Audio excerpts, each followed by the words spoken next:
नमस्कार दोस्तों, आपका स्वागत है आपके YouTube चैनल पर। बिना टाइम बर्बाद किए हुए आइए हम लोग शुरू करते हैं कुछ मैथ्स के इंपॉर्टेंट क्वेश्चंस जो आपके यूपीपी और एसएससी के एग्जाम्स में आए हुए हैं। ठीक है, देखिए दो क्वेश्चन आपके सामने लिखे हुए हैं। सबसे पहला है सिंप्लीफिकेशन का क्वेश्चन, मतलब सरलीकरण का, और दूसरा है आपके सामने परसेंटेज का क्वेश्चन। ठीक है, दोनों क्वेश्चंस की वैरायटी एकदम अलग अलग है। दोनों क्वेश्चन एग्जाम में आए हुए थे, इसलिए आपको आज हम इसको सॉल्व कराएंगे। ठीक है, ऐसे कई वीडियोस आप लगातार देखेंगे, जो पिछले तमाम वीडियोस है उसमें भी तमाम क्वेश्चन सॉल्व किए गए हैं, और आने वाले समय भी आपको तमाम अलग अलग वैरायटी चीज़ें मिलती रहेंगी। कुछ मैथ्स, कुछ रीजनिंग, कुछ जीएस, कुछ इंग्लिश, कुछ हिंदी, और फिर कभी ना कभी कुछ फिजिकल, मतलब जो फिजिकल आपके टास्क होते हैं, मतलब जो फिजिकल आपकी ट्रेनिंग होती है उससे संबंधित कुछ चीज़ें, और इसके अलावा दुनिया भर की अलग अलग जानकारियाँ आपको इसी यूट्यूब चैनल पर मिलेगी। ठीक है, तो आइए बिना टाइम बर्बाद किए हम लोग स्टार्ट करते हैं। देखिए पहला क्वेश्चन आपके सामने लिखा हुआ है, आपकी स्क्रीन पे आपको दिख रहा होगा। क्वेश्चन लिखा हुआ है 2√3 + 5√3 - √12। इसको सिंप्लीफाई करना है, और जो भी बच्चे तैयारी करते हैं, जो भी कहीं ना किसी उससे जुड़े हुए हैं, वो तुरंत इस क्वेश्चन को सॉल्व करें और हमको कमेंट बॉक्स में आंसर बताएं। जब तक हम इस क्वेश्चन को सॉल्व करेंगे उससे पहले आपका आंसर कमेंट बॉक्स में आ जाए। ठीक है, और जिनको नहीं आता है वो आइए देखते हैं इसको कैसे सॉल्व करते हैं। ठीक, चलिए देखिए क्वेश्चन। सबसे पहले आपको ये जानकारी जरूरी है, जानना जरूरी है रूट में, सिंप्लीफिकेशन के क्वेश्चन में, कि रूट के क्वेश्चंस को हम लोग तभी सॉल्व कर सकते हैं जब तक सेम वैरायटी का रूट हो। यानी ये जो आपके सामने लिखा हुआ है ये एक इर्रेशनल नंबर है। जो रूट के अंदर नंबर लिखा हुआ है ये एक इर्रेशनल नंबर है। आ जाओ बेटा, आ जाओ, बैठ जाओ, कोई दिक्कत नहीं, क्लास चल रही है, आइए बैठिए आप भी। तो ये देखिए जो आपका रूट का क्वेश्चन हुआ ये इर्रेशनल नंबर हुआ है। ठीक है, अब इर्रेशनल नंबरों का सॉल्व करना है तो आपके साथ इर्रेशनल नंबर ही होना चाहिए। आइए आप भी आ जाइए, कोई दिक्कत नहीं। ठीक है, तो आइए क्वेश्चन को देखते हैं। अब ये देखिए लिखा हुआ है 2√3 + 5√3 - √12।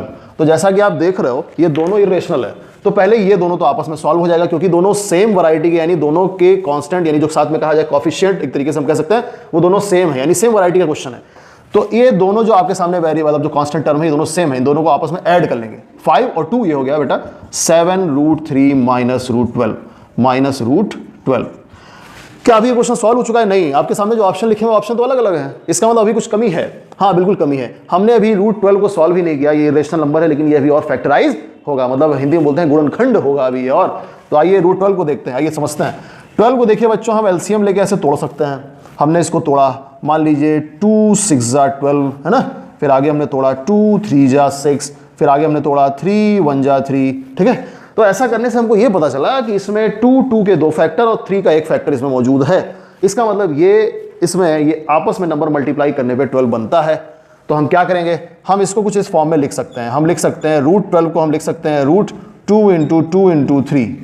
मतलब अगर आप इसको ध्यान से देखोगे तो ये देखिए 2 का पेयर, ऑर्डर पेयर बन रहा है। ऑर्डर पेयर का मतलब हो गया अब ये रूट से बाहर आ सकता है। क्यों बेटा, सही बोल रहे हैं ना, बिल्कुल सही कहा। तो ये बाहर आ जाएगा, मतलब ये हो गया 2√3। अब इसी नंबर को हम एज इट इज यहाँ पे पुट कर देंगे, तो फिर देखते हैं वैल्यू क्या आएगी। ये देखिए ये हो गया 7√3 - 12 को हमने लिखा 2√3। अब हम दोनों को सॉल्व करेंगे, देखिए दोनों में सेम हो गया, √3 7 - 2 मतलब 5√3। देखिए कौन सा ऑप्शन दिख रहा है आपको, ये वाला ऑप्शन दिख रहा है, यानी option number A is a right answer.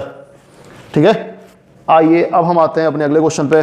ठीक है, चलिए नेक्स्ट क्वेश्चन आपके सामने आपकी स्क्रीन पे लिखा हुआ है। इस क्वेश्चन को अगर किसी को समझने में कोई प्रॉब्लम आए, ठीक है, तो कमेंट बॉक्स में जरूर बताएं कि सर हमें समझ नहीं आया, इसके एक दूसरे तरीके से आप समझा दीजिए। ठीक है, तो हम लोग अपने नेक्स्ट वीडियो में इस पर जरूर डिस्कशन करेंगे। ठीक है, या कोई ऐसी चीज़ जो आप भी जानते हो, कोई ऐसा शॉर्टकट मेथड जो सिर्फ देखा हो, सिर्फ ऐसे कहते ना चुटकियों में आंसर है ना, ऐसे बताते हैं सेकंडों में आंसर, कुछ ऐसी ट्रिक आप भी जानते हो तो बिल्कुल बताएं हमें कमेंट बॉक्स में कि कौन सा ऐसा तरीका इससे बस देखा और आंसर मिल जाए। ठीक है, आइए अब आते हैं हम लोग अपने अगले क्वेश्चन की तरफ। अगला क्वेश्चन आपका परसेंटेज का है। आइए पढ़ते हैं क्या लिखा हुआ है। किसी कर्मचारी का वेतन पहले 50% बढ़ जाता है और उसके बाद 44% घट जाता है। उसके वेतन में परिवर्तन का कुल प्रतिशत कितना था? कोई भी आदमी है, कहीं जॉब कर रहा है, तो उसका परसेंटेज कभी, जैसे हम लोग भी जॉब कर रहे हैं तो कभी पता चलता है हम लोग की सैलरी बढ़ती है, लेकिन हाँ ऐसा कभी नहीं होता कि कभी सैलरी घटती हो, ऐसा नहीं होता है, सैलरी हमेशा इंक्रीज ही होती है। ठीक है, लेकिन कभी कभी मान के चलते हैं, मान लीजिए क्राइसिस है, मंदी का दौर आ गया, कभी गवर्नमेंट ऐसा हो कि बहुत ज़्यादा मंदी के दौर में चल रही है, तो कभी भी कंपनियाँ होती है कि लाओ परसेंटेज, मतलब जो आपका सैलरी है उसके स्ट्रक्चर को घटा दिया जाता है। ये कोविड के ड्यूरेशन में ऐसी घटनाएं हुई थी, आपने बहुत सुना होगा। ठीक है, तो फिलहाल हम लोग क्वेश्चन पर है, उसको देखते हैं उसको किस तरीके से करते हैं। तो क्वेश्चन में लिखा हुआ है 50% इंक्रीज एंड 44% डिक्रीज, ये केस है। तो आपको सबसे पहले ये जानना जरूरी है कि इस टाइप के क्वेश्चन में हम एक फॉर्मूले का यूज करते हैं।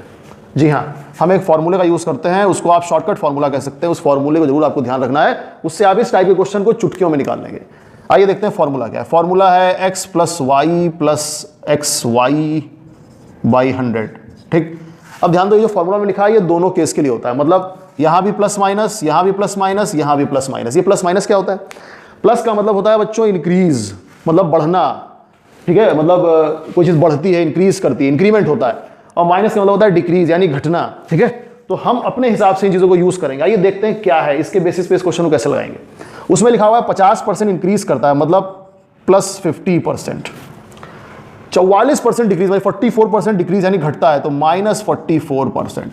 अब आइए यहाँ पे, फिर अब इसमें लिखा हुआ ना प्लस एक्स वाई या माइनस एक्स वाई, तो एक्स हमारा एक्स यानी 50 था, ये पहला वाला, आप मान लो इसको एक्स है, और दूसरा वाला मान लो वाई है। तो पहला वाला तो प्लस में था, तो हमने लिखा प्लस 50, ठीक, इंटू माइनस 44, माइनस में लिख दिया, अपॉन 100। ये पूरा बना। कहने का मतलब है कि जो हमारा x था वो हमारा था प्लस 50, और जो हमारा y था वो था माइनस 44। तो हमने बस उसकी जगह पे वैल्यू को पुट कर दिया है और कुछ भी नहीं किया। अब आइए इसको सॉल्व करते हैं, अपने आप आंसर आ जाएगा। ये देखिए बच्चों 50 हो गया, ठीक है। और हाँ देखिए थोड़ी सी हमने इसमें गलती लिखी, हम यहाँ पर परसेंट लिख दिए, परसेंट अब लिखने की जरूरत नहीं है, तो इसको यहाँ से हटा दीजिए बस। अब ठीक है, अब देखो क्या लिखा हुआ है, 50 माइनस 44। इधर आओ, मल्टीप्लिकेशन में मल्टीप्लिकेशन का रूल जो चलता है, क्लास 4th-5th में पढ़ोगे आप, 4th-5th क्या होता है, 2nd-3rd में पढ़ोगे। मल्टीप्लिकेशन के रूल में जो सिंबल होते हैं वो भी आपस में मल्टीप्लाई होते हैं, तो plus into plus plus, plus into minus minus, तो क्या हो जाएगा माइनस 50 इंटू 44 अपॉन 100। अब सबसेट है। अब आइए इसको सॉल्व करते हैं, ठीक।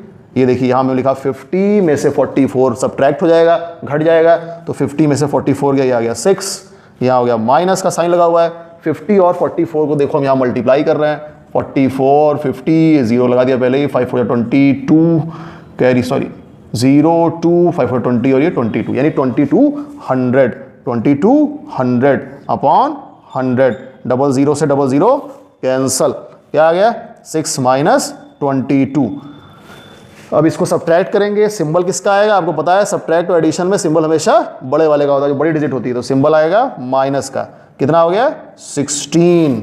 अब ये माइनस 16 दे रहा है, माइनस 16 का मतलब डिक्रीज हो गया। इसमें देखो कौन सा ऑप्शन है जिसमें कमी लिखी हुई है, डिक्रीज। माइनस का मतलब क्या होता है, कमी, बताया था हमने स्टार्टिंग में, यानी 16% वाला ये है, ये भी है, लेकिन ये वृद्धि लिखा है, ये कमी। कमी पे क्यों टिक होगा, क्योंकि ये माइनस है, इसलिए आंसर हो जाएगा आपका option number B. This is a right answer. तो चलिए ये दोनों क्वेश्चन हमने सॉल्व किए। किसी को कोई भी समझने में प्रॉब्लम हो तो आप कमेंट बॉक्स में जरूर बताएं, और ये वीडियो आपको कैसा लगा ये भी हमें कमेंट बॉक्स में बताएं। अगर आपको अच्छा लगता है तो आप एक बार लाइक जरूर करें, हमारे चैनल को सब्सक्राइब जरूर करें। Okay, thank you very much.